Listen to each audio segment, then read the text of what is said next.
Hi guys, welcome back to lecture number 6 on life in the colonies.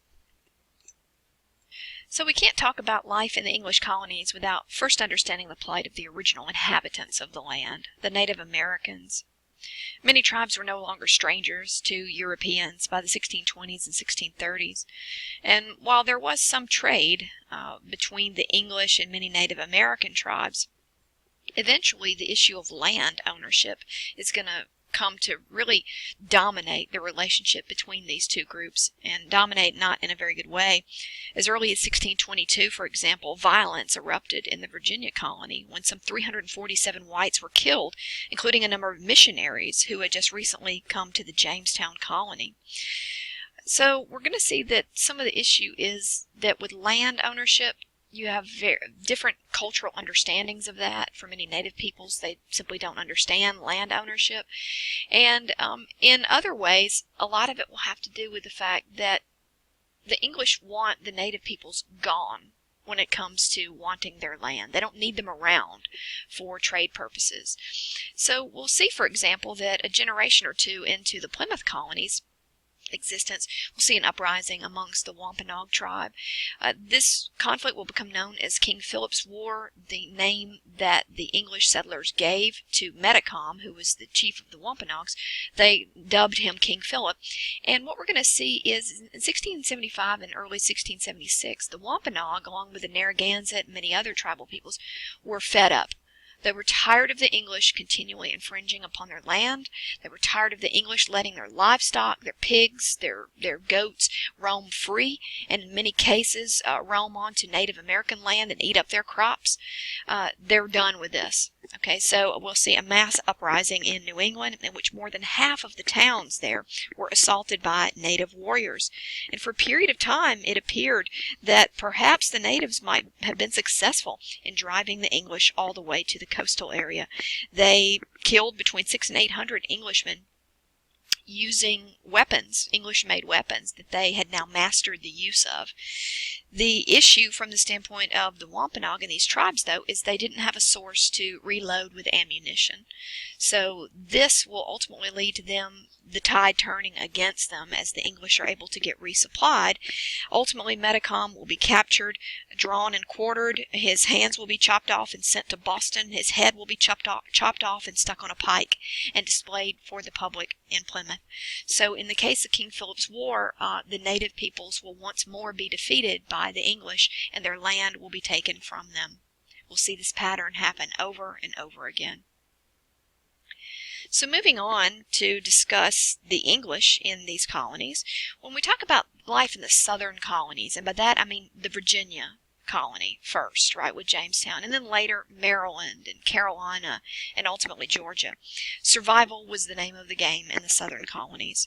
The weather there, the semi-tropical weather, meant a long time of warm weather that leads to mosquitoes breeding and spreading tropical diseases like yellow fever and malaria. It also means that the water in that region can get contaminated with pathogens, bacteria, and what have you, meaning that the drinking water was also oftentimes very unhealthy. Incredibly high death rate for the first generation or so in the southern colonies. It's going to take them some time to figure out, hey, maybe I don't want to live right next to a swamp. Right? It's going to take them some time to navigate the landscape, to kind of settle in. But very early on, very, very high death rate. We also see a gender imbalance. Far more male immigrants coming into the southern colonies during that first generation than female. And in fact, historians estimate that men outnumbered women in the southern colonies by a factor of nearly 6 to 1 by 1650, and that men still outnumbered women in the southern colonies by a factor of 3 to 2 by 1700. A lot of this will have to do with the use of indentured servants. We talked about that in a previous lecture. Many of these are young unmarried men coming from a poor background, coming from England, trying to sort of get a leg up in the New World. For the women that did come during this early period, they certainly did not remain single for very long. Marriages were very common, very quick. In fact, many brides were already pregnant when they got wed. In one Maryland county, for example, more than 1/3 of all brides were already carrying a child when they wed. But many marriages did not necessarily lead to a strong family life in the region. Untold numbers of marriages ended prematurely by the death of a partner, either from overwork, from heat exhaustion, in the case of women, dying in childbirth, which is an exceptionally dangerous time due to the possibility of infection. Gradually, though, life expectancy will start to lengthen over time, and as more women come into the colony, this will help sort of balance out this gender difference. On the last point with regard to women and them having very few rights, that was the case in all the English colonies. We have to keep in mind that anywhere the English settled, they carried with them their customs. They carried with them their views on gender issues. Certainly that was the case when it came to women's rights in England. A time when women had virtually no rights. They could not operate a business on their own. They were, in many cases, not allowed to own property in their own name if they were a married woman. They oftentimes were kept out of inheritance if there were male heirs to an estate. And of course, nowhere could women vote or hold public office in any of the English colonies. The same situation regarding women's rights in the northern colonies.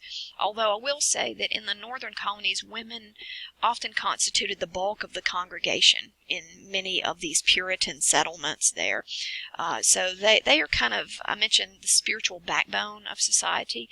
In the New England colonies, Plymouth, for example, Massachusetts Bay, Connecticut, Rhode Island, but even then, although they constitute the majority of the population attending church, they are not allowed to speak in church. They're not allowed to lead church services.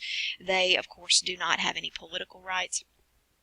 But in a bigger sense, kind of zooming out, when we talk about life in the northern colonies, it's a much cooler climate in New England.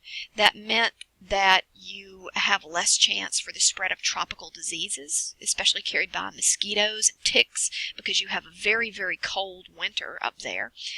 You also have, in some cases, better access to clean drinking water for the same reason. Lower temperatures mean it inhibits the growth of bacteria and pathogens in your drinking water.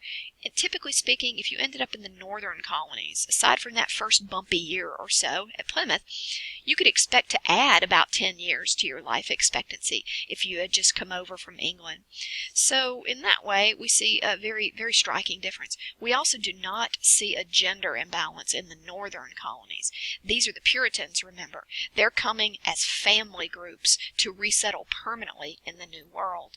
All right, so it is men, women, and children, and so very early on, the family really becomes the focus of life in New England during this period, and very quickly they begin to reproduce and add to their numbers.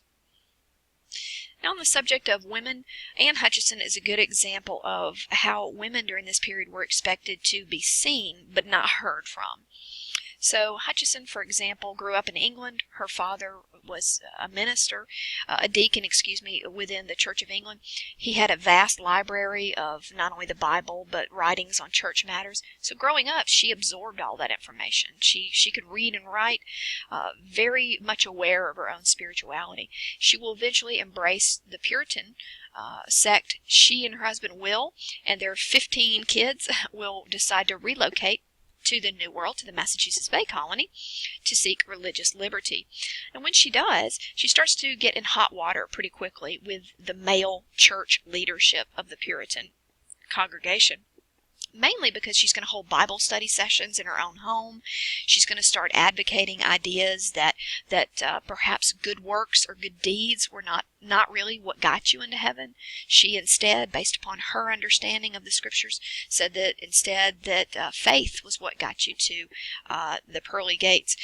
The church leadership doesn't like her interpreting the Bible. That's their job. They also don't like the fact that Hutchinson will begin to claim that you don't really need a third party somebody to interpret the scriptures for you. You don't need a third party, meaning a minister or a deacon, to kind of connect you to God, but that instead everyone has a direct connection to God. So from the standpoint of the church leadership, they will tell her repeatedly to sit down and be quiet. She will argue back very convincingly that she had done these things at home, the Bible study. She had espoused these ideas at home back in England. Why should anything be different here? Ultimately, she and her family were banished from the Massachusetts Bay Colony. They were forced to travel to Rhode Island and then finally Long Island. No matter where you ended up in the colonies, though, northern or southern colonies, you're going to end up with work. You can see this account from a German immigrant to Philadelphia talking about how no matter where you go, there's fields to be cleared, there's trees to be brought down, there's, crops to be planted. To secure unpaid labor in the New World, now that Native American populations were vanishing, now that the system of indentured servitude starts to break down, we will see that more and more of the colonies will begin to adapt African slavery.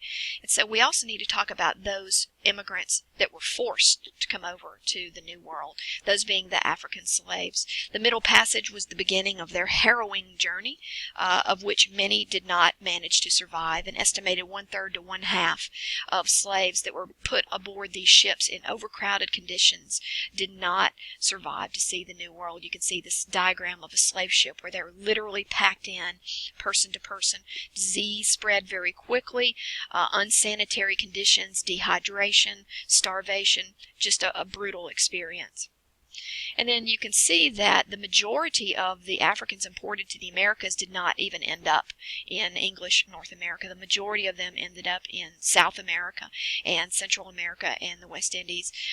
British North America, 4.4% of the entire slave population. For those slaves who ended up in the Caribbean, island areas like Barbados, sugar cane was what was grown on these plantations, and it was terrible. These slaves had the shortest life expectancy. They were put to work risking heat stroke in this fully tropical environment. There's never a cold season. The mosquitoes are always biting you, always spreading disease. They were often given a very poor diet, and some were just simply worked to death over time. For those slaves who ended up in the southern colonies, like Carolina, Virginia, they were given slightly better food, slightly better clothing, not because of any kindness on the part of their owners, but instead because the crops that were being grown in the southern colonies, things like indigo, rice, tobacco, had a much smaller profit margin than sugar cane in the Caribbean.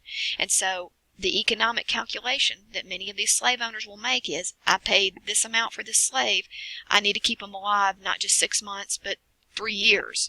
So that's why we end up with slightly better living conditions for slaves in the southern colonies in North America. They will start to live longer, and over time their numbers will begin to increase through reproduction. And then slavery existed in all of the colonies. That includes the northern colonies like Plymouth, Massachusetts Bay, Vermont. Understand, though, that in the northern colonies, slaves were adapted for use usually in manufacturing, skilled trades, becoming barrel makers, rope makers, physician's assistants, helping with distilling, shipbuilding, navigating. That's because of a much shorter growing season in the north. So they cannot grow, because it's a colder climate, they can't grow those semi-tropical crops. What you need to understand, though, was slaves in the northern colonies lived the most integrated existence of all slaves in North America. They're living 1 to 2 per household. They're living underneath the same roof in many cases as their owners. They're eating at the same table. They're attending the same church. That does not imply equality, however. It just means that they're living the most integrated existence with whites, literally shoulder to shoulder, day in and day out. No matter where you're a slave, though, you have no rights. You can be bought and sold, abused at your owner's whim. So still a very, very deadly and dangerous condition. As a result, we'll see a number of ways in which slaves will fight back. Armed rebellion being the most obvious, but also things like refusing to work, accidentally breaking tools that you need to do your job. Well, I can't do that if I don't have the tool. Burning the owner's property to kind of hit financially at the bottom line, burning up a barn full of tobacco, for example. Stealing to secure, in many cases, resources that you might need. If you're not being fed enough, you steal a hog or a chicken or what have you and slaughter it to feed your family. Faking illness, and also running away. In these ways, we see a number of avenues by which slaves could kind of push back and try to carve out just a moment's freedom, if they could, from the unrelenting, backbreaking work and oversight of their owners.